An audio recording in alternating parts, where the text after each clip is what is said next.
Hello everyone, welcome back again हम सबके अपने यूट्यूब चैनल में जिसका नाम है इजी आयुर्वेदा विद विक्की। आज का टॉपिक है हाउ टू स्टडी शल्य तंत्र पेपर 2।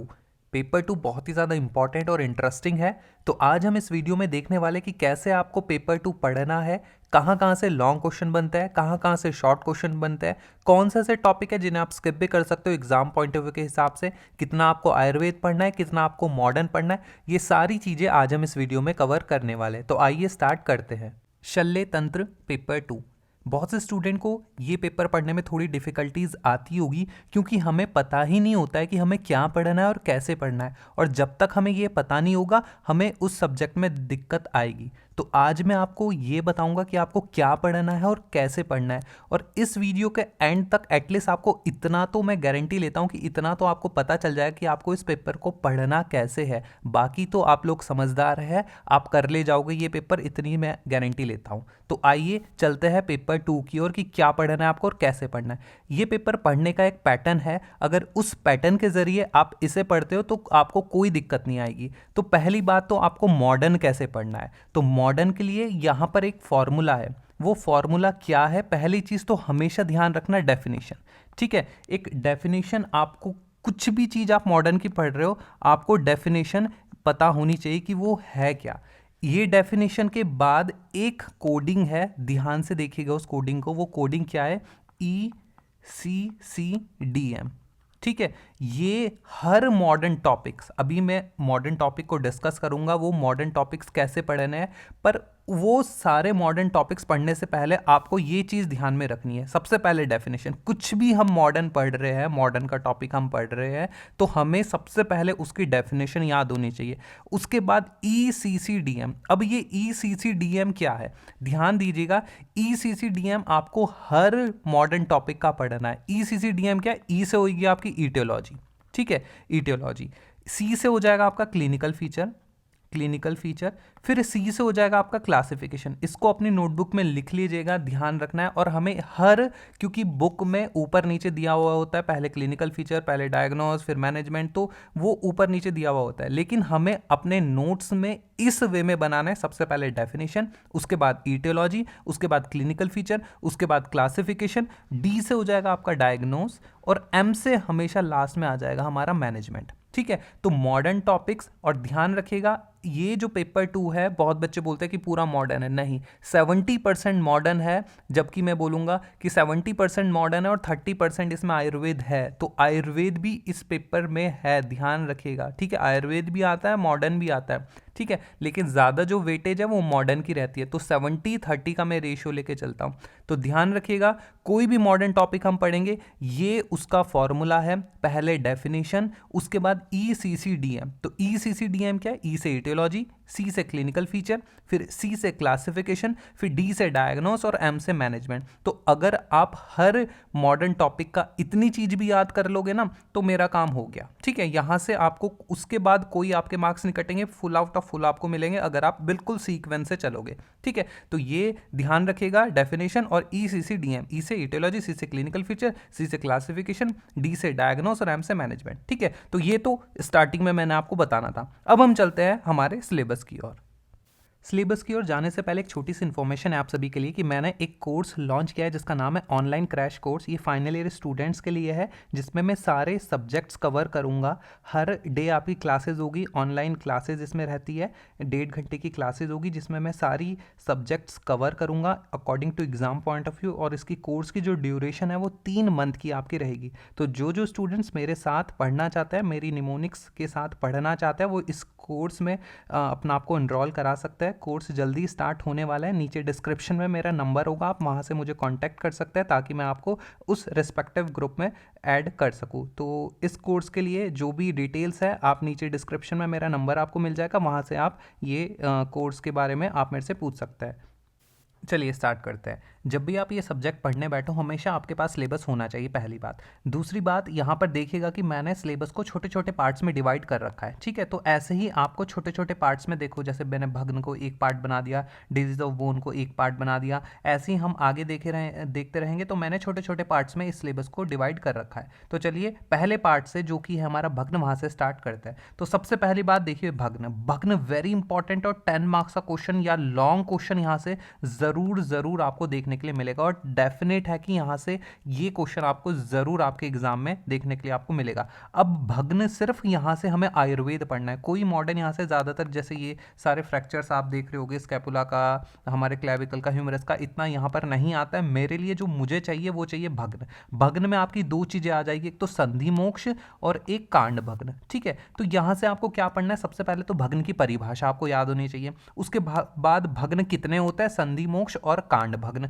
उसके बाद इनकी संज्ञा। तो संख्या मैं आपको अभी से याद करवा देता हूँ, ठीक है, कि हमारी संख्या कितनी होती है कांड भग्न की और संधि मोक्ष की। तो आप जो बच्चे हॉस्टल में रहते होंगे आपको पता होगा कि हॉस्टल में कांड होते रहते हैं। तो कांड हमेशा कितने बजे होते हैं, रात को 12 बजे होते हैं। तो कांड से याद करिएगा, हॉस्टल में कांड देखा होगा, किसी का डोर बजा के भाग गए, बहुत सारी चीज़ें आपने अपनी हॉस्टल लाइफ में आपने फेस की होगी। ठीक है, तो कांड भग्न, कांड हमेशा कितने बजे होते हैं, 12 बजे। तो ध्यान रखिएगा कि कांड भग्न जो होते हैं वो कितने होते हैं, 12। तो अब तो आप डेफिनेट है कि कांड भग्न कभी नहीं भूलेंगे कि कांड भग्न कितने होते हैं। बचा क्या, संधि मोक्ष। संधि मोक्ष उसके आधे होते हैं यानी 6। ठीक है, तो ये दोनों चीजें आपको अभी से याद होगी कि भग्न की परिभाषा आपको याद करनी है। भग्न होता क्या है, दो प्रकार के होता है, संधि मोक्ष और कांड भग्न। इनकी संख्या आपको याद हो कि कांड कितने बजे होते हैं, 12 बजे, तो कांड भग्न 12, संधि मोक्ष 6। अब इनके आप नाम याद करिएगा कि कौन कौन से होते हैं। इसकी ऑलरेडी मैंने आपको वीडियो ऑलरेडी बना रखी है, यहाँ पर आई बटन में उसकी लिंक आ रही होगी, आप वहां से उस वीडियो को देख सकते हैं। और उतना आप उस वीडियो में जितना दे रखा है मोर देन इनफ आपके लिए। ठीक है, उसके बाद उनके लक्षण क्या होता है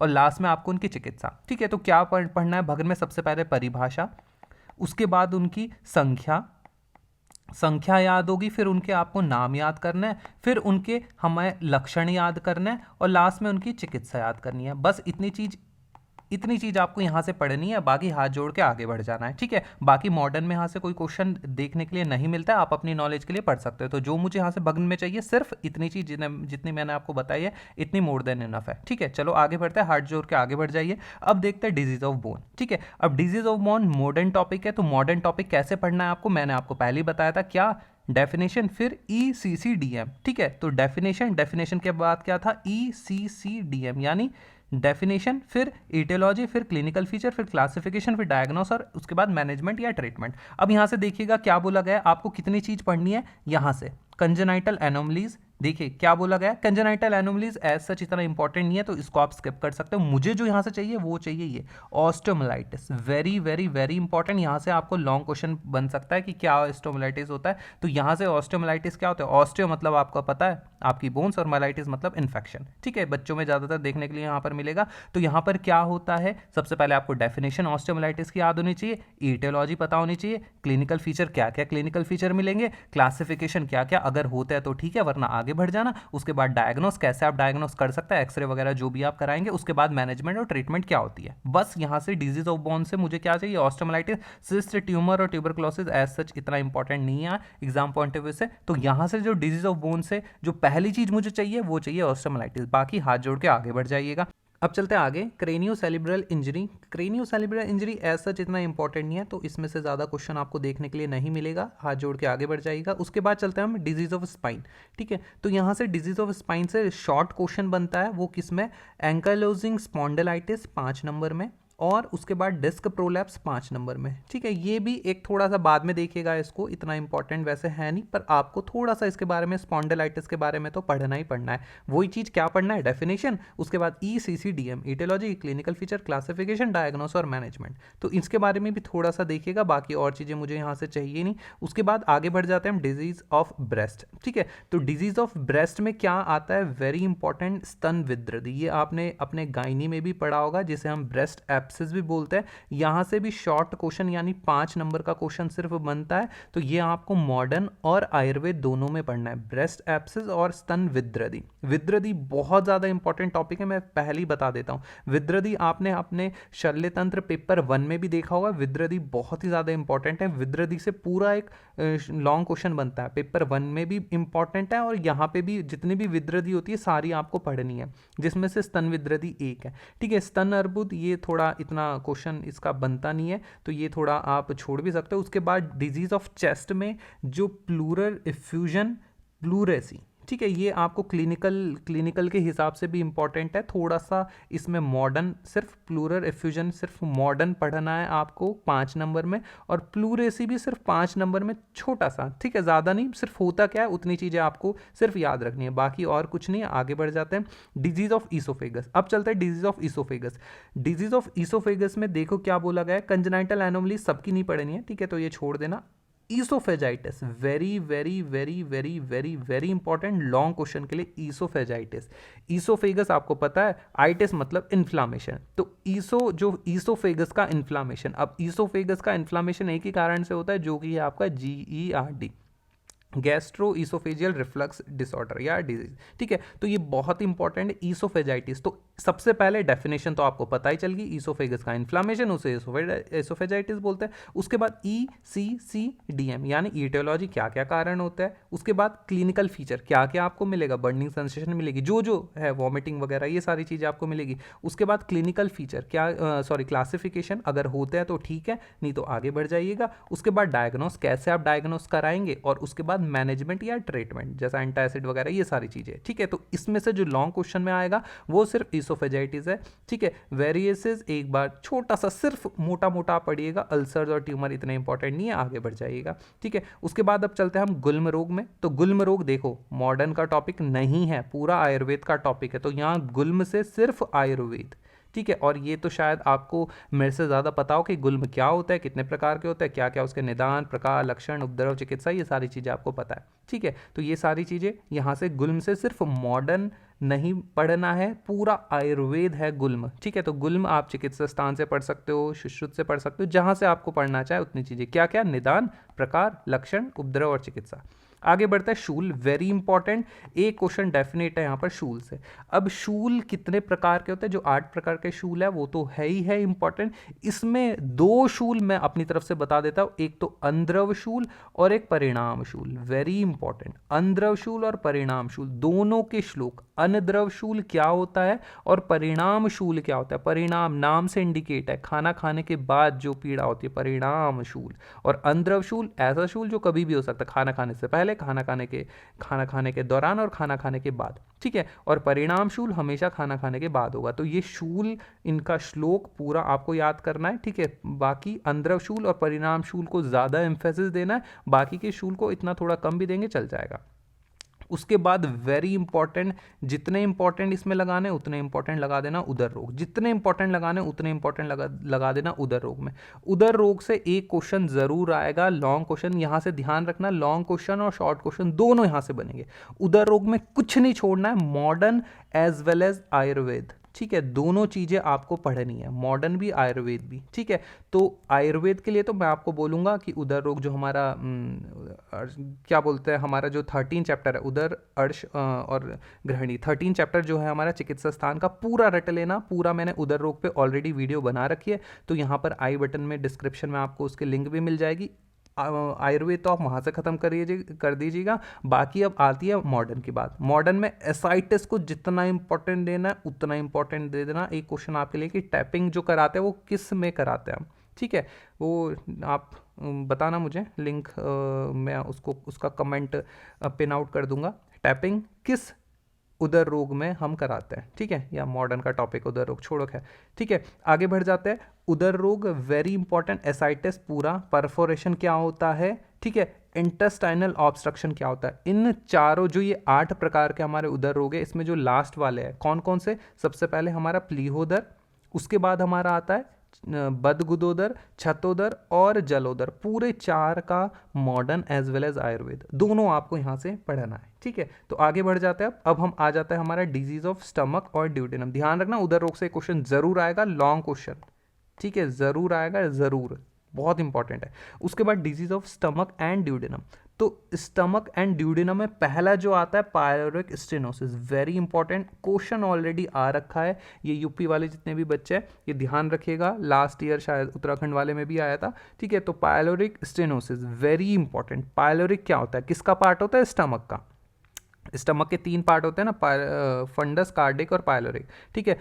स्टेनोसिस का मतलब होता है सिकुड़ जाना, तो ये ज़्यादातर बच्चों में होती है। जो हमारा स्टमक होता है, ठीक है, स्टमक का जो ये वाला पार्ट होता है ये सिकुड़ जाता है, स्टेनोसिस का मतलब सिकुड़ जाता है, ठीक है। तो ये ज़्यादातर बच्चों में होती है, जिसके कारण जो फूड है वो नीचे पास आउट नहीं होता है। तो पाइलोरिक स्टेनोसिस पूरा मॉडर्न टॉपिक है, मॉडर्न ही पढ़ना है, इसमें डेफिनेशन आपको पता चल गई। उसके बाद ECCDM, etiology, clinical feature, classification अगर है क्लासिफिकेशन ठीक है, वरना डायग्नोस और मैनेजमेंट, बात खत्म।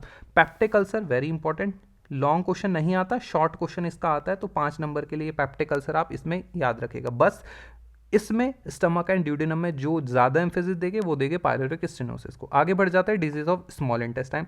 डिजीज ऑफ स्मॉल इंटेस्टाइन और डिजीज ऑफ लार्ज इंटेस्टाइन दोनों सेम ही है। इसमें से आपको क्या पढ़ना है, ठीक है। ऑब्स्ट्रक्शन और परफोरेशन तो आप उधर रोग में आप निपटा दोगे। यहाँ से जो मुझे चाहिए वो चाहिए एक अपेंडिसाइटिस।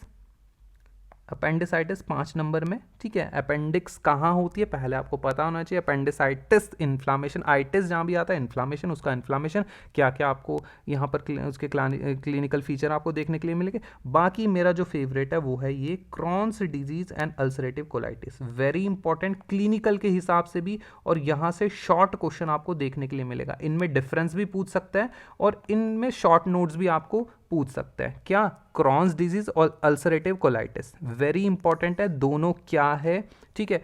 दोनों कहाँ की डिजीज है, क्या इनमें डिफरेंस होता है या दोनों सेम होती है, तो वेरी इंपॉर्टेंट है क्रॉन्स डिजीज और अल्सरेटिव कोलाइटिस, वेरी इंपॉर्टेंट, और क्लिनिकल के हिसाब से भी बहुत अच्छी डिजीज है दोनों ये, ठीक है। तो ये आपको अच्छे से पढ़ना है। उसके बाद आता है वेरी इंपॉर्टेंट, यहाँ से भी क्वेश्चन मैक्सिमम टाइम्स देखने के लिए मिलता है। मैक्सिमम क्या, 10 में से 8 बार क्वेश्चन यहाँ से देखने के लिए मिलता है। सबसे पहले क्या है यहाँ पर, अर्श या हेमोरॉइड्स, वेरी इंपॉर्टेंट। अर्श और हेमोरॉइड्स आपको पता है यहाँ भी इंपॉर्टेंट है, काय चिकित्सा में भी इंपॉर्टेंट है। तो हेमोरॉइड्स आपको मॉडर्न में भी पढ़ना है और अर्श आपको आयुर्वेद में भी पढ़ना है, पूरी चीज़ें कुछ नहीं छोड़ना है इसके बारे में। उसके बाद भगंदर, वेरी इंपॉर्टेंट, भगंदर यहाँ के लिए वेरी इंपॉर्टेंट है, very very very very very important. और भगंदर को फिस्टुला इनैनो भी बोलते हैं, ये बहुत इंपॉर्टेंट है, आपको देखने के लिए मिलेगा ही। उसके बाद गुद भ्रंश या रेक्टल प्रोलैप्स, गुद मतलब आपको गुद पता होगा, भ्रंश मतलब निकल जाना, ठीक है, निकलना। तो रेक्टल प्रोलैप्स जो होता है, गुद भ्रंश, ये इंपॉर्टेंट है। उसके बाद सन्निरुद्ध गुद, ये भी एक बार आप देख सकते हो, ठीक है। लेकिन यहाँ से जो मुझे चाहिए वो क्या चाहिए, परिकृति का शॉर्ट क्वेश्चन इसमें बनता है, तो एक बार सिर्फ इसे आप देख सकते हो। लॉन्ग क्वेश्चन के लिए अर्श वेरी इंपॉर्टेंट, भगंदर वेरी इंपॉर्टेंट, शॉर्ट क्वेश्चन के लिए परिकर्तिका और गुदभ्रंश, ठीक है। बस इतनी चीज कर देना, आगे बढ़ जाना। उसके बाद एब्डोमिनल इंजरी एज सच इतना इंपॉर्टेंट नहीं है, आगे बढ़ जाओ हाथ जोड़ के। अब चलते हैं पार्ट बी की, और पार्ट बी में क्या पढ़ना है, अब ध्यान रखिएगा, पार्ट बी बहुत इंपॉर्टेंट है। शुरू के 4 जो ये पार्ट है, डेफिनेट है कि शुरू के जो ये 4 पार्ट है, disease of liver, gall bladder, pancreas और स्प्लीन, यहाँ से 30 से 40 नंबर के क्वेश्चन आपके जो बनेंगे वो यहीं से ही बनेंगे। ध्यान रखिएगा, वेरी इंपॉर्टेंट है। क्या मॉडर्न पढ़ना है, क्या आयुर्वेद पढ़ना है, आइए बात करते हैं। सबसे पहले disease of liver, disease of liver में आपको क्या पढ़ना है, सबसे पहले यहाँ पर यकृत विद्रदी और एब्सेस, वेरी इंपॉर्टेंट। मैंने आपको पहले भी बोल रखा है, विद्रदी बहुत इंपॉर्टेंट टॉपिक है। विद्रदी से मॉडर्न, विद्रदी से आयुर्वेद पार्ट आता ही आता है। विद्रदी वैसे भी आयुर्वेद मतलब जो हमारा शल्य तंत्र पेपर 1 है, वहाँ से विद्रदी पूरा एक पूरा टॉपिक है, वहाँ से लॉन्ग क्वेश्चन बनेगा ही बनेगा। जितनी प्रकार की विद्रदी होती है, सारी विद्रदी आपको पढ़नी है। तो अभी हमने स्तन विद्रदी देखी थी, अब यहाँ पर यकृत विद्रदी यानी एब्सेस, यकृत आपको पता ही है, लिवर, ठीक है। उसमें जो विद्रदी होती है, क्या उसके लक्षण होंगे बताइएगा। अगर विद्रदी छोड़ो, खैर आगे बढ़ जाते हैं।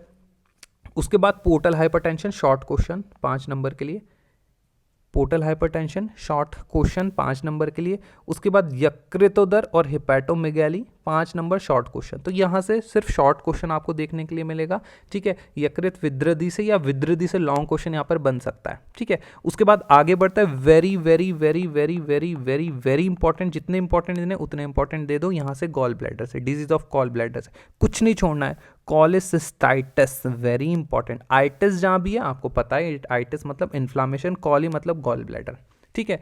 तो गॉल ब्लैडर का इन्फ्लामेशन कॉलिसिस्टाइटिस, ठीक है, वेरी इंपॉर्टेंट, सिर्फ मॉडर्न का क्वेश्चन है। सबसे पहले आपको क्या याद होना चाहिए, डेफिनेशन। उसके बाद ECCDM, पता होगा ECCDM, अब तो याद ही हो गया होगा। E से एटियोलॉजी, C से क्लिनिकल फीचर, C से क्लासिफिकेशन अगर है, अगर नहीं है तो आगे बढ़ जाना। डायग्नोस और मैनेजमेंट, इसके अलावा भी आप कुछ भी अपनी तरफ से ऐड करना चाहते हो तो आप इसमें ऐड कर सकते हैं। उसके बाद कॉलीलिथिएसिस, ठीक है, गॉल ब्लैडर में पत्थरी, ठीक है, या पत्थर, जो भी बोलो आप क्या, कॉलीलिथियसिस, कुछ नहीं छोड़ना है, पूरी चीज़ें, डेफिनेशन ECCDM। उसके बाद ऑब्स्ट्रक्टिव जॉइंटिस, एक बार आप शॉर्ट नोट्स में देख सकते हो ऑब्स्ट्रक्टिव जॉइंटिस, जिसे आप कामला भी बोलते हैं, 5 नंबर। लेकिन लॉन्ग क्वेश्चन के लिए गॉल ब्लैडर से जो क्वेश्चन आएगा वो आएगा क्या, कॉलीसिस्टाइटिस और कॉलीलिथियसिस। आगे बढ़ जाते हैं disease of pancreas. Disease of pancreas में very important pancreatitis, long question, very important, कुछ नहीं छोड़ना है, सारी चीज़ें पेनक्रियाटाइटिस से पढ़नी है। सिस्ट ऑफ पेनक्रियाज और ट्यूमर एज सच इतना आता नहीं है, तो इसको आप चाहे तो छोड़ भी सकते हैं, चाहे एक मोटा मोटा रिवीजन इसमें कर सकते हो, लेकिन पेनक्रियाटाइटिस कुछ नहीं छोड़ना है, सारी चीज़ें पढ़नी है। आगे बढ़ जाते हैं spleen, very very very very very important.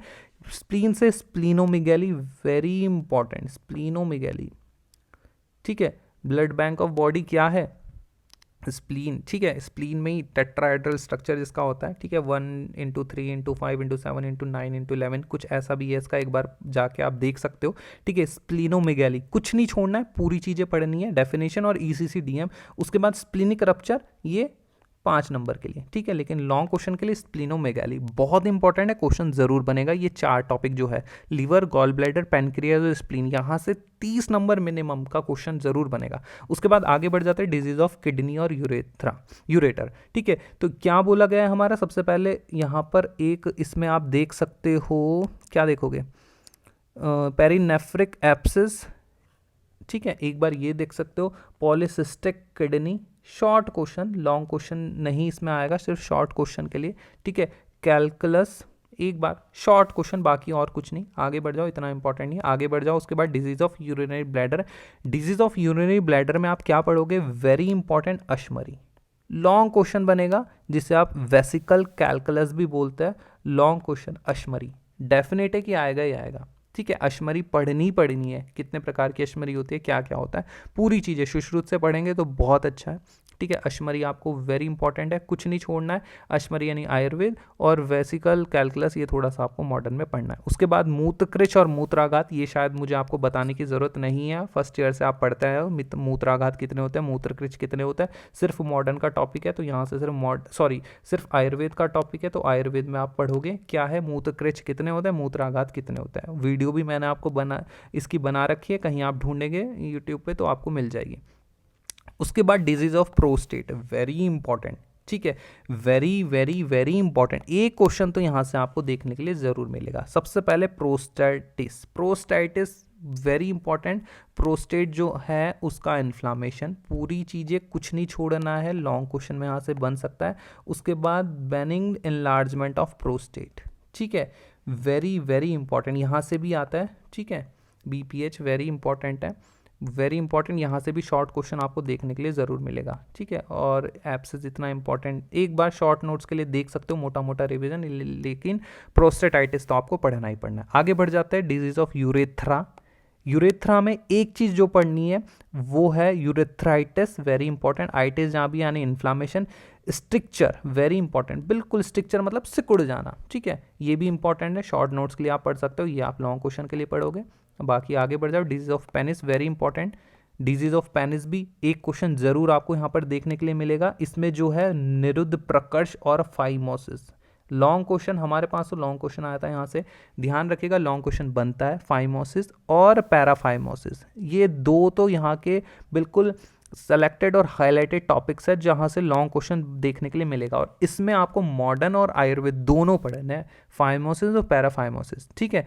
निरुद्ध प्रकर्ष और परिवर्तिका, ठीक है, दोनों इंपॉर्टेंट है, पढ़ने ही पढ़ना है। उसके बाद एक बार यहाँ से लिंग अर्श एक बार देख सकते हो, पेनाइल वार्ड शॉर्ट क्वेश्चन में आप एक बार देख सकते हो, लेकिन जो दो है यहाँ से वो क्या है, फाइमोसिस और पैराफाइमोसिस, ये दोनों आपको देखना है। उसके बाद disease of scrotum, disease of scrotum में क्या पढ़ोगे अपनी मर्जी से देख लेना, जो आपको पढ़ना चाहे, जो भी आपको अच्छा लगे वो एक बार यहाँ से आप देख सकते हो, ठीक है। शुक्र अश्मरी मेरे लिए निकाल देना, बाकी जो मर्जी है आपका वो पढ़ सकते हो। वेरी इंपॉर्टेंट वृद्धि रोग, ठीक है, यहाँ से वेरी इंपॉर्टेंट मूत्र वृद्धि यानी हाइड्रोसील, लॉन्ग क्वेश्चन बनता है, वेरी इंपॉर्टेंट, कुछ नहीं पढ़ इसमें छोड़ना है, सारी चीज़ें पढ़नी है मूत्र वृद्धि हाइड्रोसील में, modern as well as Ayurveda. उसके बाद आंत्र वृद्धि यानी हर्निया में आपको वेरी इंपॉर्टेंट है, एक क्वेश्चन ज़रूर आपको देखने के लिए मिलेगा, वो है इनग्वाइनल हर्निया। ये सारे जो हर्निया है ना, इनके पार्ट्स होते हैं। इनग्वाइनल हर्निया, इसमें से भी इनग्वाइनल, फिमोरल और अम्बिलिकल हर्निया, ये 3 हर्निया मेरे लिए देख लेना, बाकी आप जो मर्जी चाहे वो आप वहाँ से पढ़ सकते हैं। ठीक है, तो ये था हमारा पेपर 2 का थोड़ा सा सिलेबस। ठीक है, आपको जैसा मैंने बोला है वैसा उस हिसाब से आपको पढ़ना है। ठीक है, डेफिनेशन और ईसीसी डीएम आपको नहीं भूलना है। हर मॉडर्न टॉपिक को इस सीक्वेंस से आपको पढ़ना है। बाकी अपनी चीज़ें जो भी आप अपनी नोट्स में लिखना चाहो, वो जो भी आपको अच्छा लगे वो आप एक प्रिपेयर कर सकते हैं। तो ध्यान रखिएगा 70% इसमें मॉडर्न है और 30% इसमें आयुर्वेद है। जो जो टॉपिक्स मैंने टिक कराए हैं उसको आपको पहले पढ़ना है, उसके बाद जो भी चीज़ आप पढ़ना चाहते हो वो आप पढ़ सकते हो। तो होप करता हूँ आपको इस वीडियो में थोड़ा बहुत चीज़ें जितनी मैंने आपको बताई है वो आपको समझ में आई होगी। इसके अलावा भी अगर आपका कोई भी क्वेश्चन है तो आप मुझे मैसेज कर सकते हो, मेरी लिंक डिस्क्रिप्शन में है, आप कमेंट कर सकते हो। अगर वीडियो अच्छा लगे तो प्लीज़ इसको लाइक कीजिएगा। And thanks for watching, keep supporting, thank you.